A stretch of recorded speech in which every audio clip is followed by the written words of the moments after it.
Que Dieu notre Père et le Seigneur Jésus-Christ vous accordent la grâce et la paix. Amen. Le texte biblique de ce jeudi 11 septembre 2025 est tiré du livre des Proverbes au chapitre 10, du verset 1 au verset 17. Le thème qui nous conduit dans notre méditation de ce jour est le suivant. Choisis la voie de la sagesse pour devenir sage. Prions. Seigneur, ouvre nos oreilles et nos cœurs à ta parole. Fais-nous comprendre tes enseignements et nous donner la sagesse pour les mettre en pratique. Aide-nous à choisir la voie qui conduit à la vie et à marcher chaque jour selon ton conseil. Amen. Un fils sage fait la joie d'un père et un fils insensé le chagrin de sa mère. Les trésors de la méchanceté ne profitent pas, mais la justice délivre de la mort. L'Éternel ne laisse pas le juste souffrir de la faim, mais il repousse l'avidité des méchants. Celui qui agit d'une main lâche s'appauvrit, mais la main des diligents enrichit. Celui qui amasse pendant l'été est un fils prudent. Celui qui dort pendant la moisson est un fils qui fait honte. Il y a des bénédictions sur la tête du juste, mais la violence couvre la bouche des méchants. La mémoire du juste est en bénédiction, mais le nom des méchants tombe en pourriture. Celui qui est sage de cœur reçoit les préceptes, mais celui qui est insensé des lèvres court à sa perte. Celui qui marche dans l'intégrité marche avec assurance, mais celui qui prend des voies tortueuses sera découvert. Celui qui cliche des yeux est une cause de chagrin, et celui qui est insensé des lèvres court à sa perte. La bouche du juste est une source de vie, mais la violence couvre la bouche des méchants. La haine excite des querelles, mais l'amour couvre toutes les fautes. Sur les lèvres de l'homme intelligent se trouve la sagesse, mais la verge est pour le dos de celui qui est dépourvu de sens. Les sages tiennent la science en réserve, mais la bouche de l'insensé est une ruine prochaine. La fortune est pour le riche une ville forte. La ruine des misérables, c'est leur pauvreté. L'œuvre du juste est pour la vie. Le gain du méchant est pour le péché. Celui qui se souvient de la correction prend le chemin de la vie, mais celui qui oublie la réprimande s'égare. Amen. Frères et sœurs, il y a une grande différence entre l'intelligence et la sagesse. On peut avoir fait de longues études, connaître beaucoup de choses et pourtant faire de très mauvais choix de vie. La sagesse, selon la Bible, ce n'est pas seulement savoir, mais c'est vivre selon Dieu. Dans Proverbes chapitre 10, nous voyons un contraste, le sage et l'insensé, le juste et le méchant. L'un marche sur un chemin qui conduit à la vie, l'autre s'engage sur une voie qui mène à la ruine. Aujourd'hui, ce passage nous montre trois domaines où la sagesse doit se manifester dans nos vies, dans nos relations, dans nos paroles et dans notre attitude face à l'instruction. Le verset 1 dit « Un fils sage fait la joie de son père, mais un fils insensé fait le chagrin de sa mère. » Voyez-vous, la première conséquence de la sagesse, c'est qu'elle touche nos relations, en particulier les plus proches. Un fils sage réjouit son père. Un enfant qui travaille sérieusement, qui respecte, qui fait preuve de maturité, apporte de la fierté à sa famille.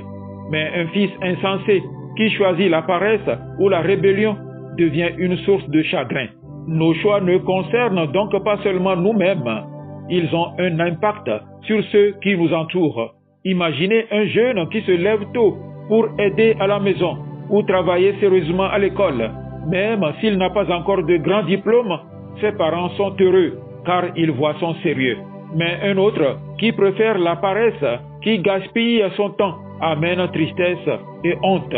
La sagesse se mesure donc aussi à la manière dont nous construisons nos relations. Mais ce que nous faisons n'est qu'une partie de l'histoire, car la sagesse se révèle aussi dans ce que nous disons. Le texte dit « La bouche du juste est une source de vie ». Nos paroles ont un pouvoir immense. Elles peuvent guérir ou blesser, relever ou abattre. Vous est-il déjà arrivé d'être découragé, puis qu'une seule parole bienveillante vous redonne du courage?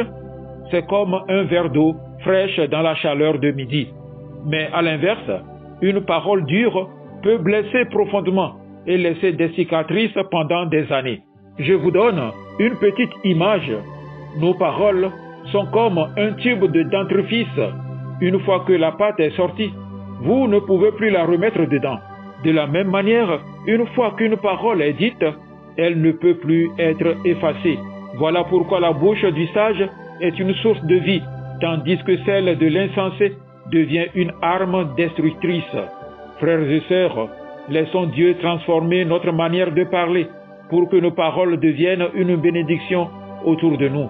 Mais pour que nos actes et nos paroles soient sages, il y a une condition essentielle: accepter d'être instruit et corrigé. Le verset 17 dit: « Celui qui se laisse instruire est dans le chemin de la vie, mais celui qui rejette la réprimande s'égare. » La vraie sagesse, ce n'est pas de tout savoir, c'est d'être prêt à apprendre, à se laisser enseigner. Dieu nous corrige par sa parole, par l'Esprit Saint, parfois même par nos frères et sœurs, mais tout dépend de notre attitude. Est-ce que nous écoutons? Quand on apprend à conduire, le moniteur corrige sans cesse. Attention, tourne à gauche, freine un peu, regarde dans le rétroviseur. Cela peut nous sembler agaçant, mais son but est notre sécurité. Refuser ses conseils, c'est aller droit dans le mur. Mais accepter sa correction, c'est progresser et conduire en sécurité. De même, Dieu veut nous garder sur le chemin de la vie, mais pour cela, nous devons accepter sa correction. Alors, frères et sœurs, choisir la voie de la sagesse, c'est très concret. Construire nos relations par des actes justes, employer nos paroles comme des sources de vie, accueillir l'instruction et la correction de Dieu. Terminons avec une dernière image. La vie est comme une route. La folie est une route large, facile, mais elle finit dans le ravin. La sagesse est un chemin parfois étroit, parfois exigeant, mais sûr, car il conduit à la vie. Aujourd'hui, Dieu nous invite à choisir ce chemin. Choisissons la voie de la sagesse et nous deviendrons vraiment sages selon le cœur de Dieu. Prions. Seigneur notre Dieu, nous voulons aujourd'hui choisir la voie de la sagesse. Aide-nous à bâtir des relations qui honorent nos familles et notre entourage. Purifie nos lèvres pour que nos paroles deviennent une source de vie. Donne-nous un cœur humble, prêt à recevoir ton instruction et ta correction. Conduis-nous chaque jour sur le chemin qui mène à la vie et fais de nous des témoins de la sagesse dans ce monde. Amen. Agréable journée à vous tous.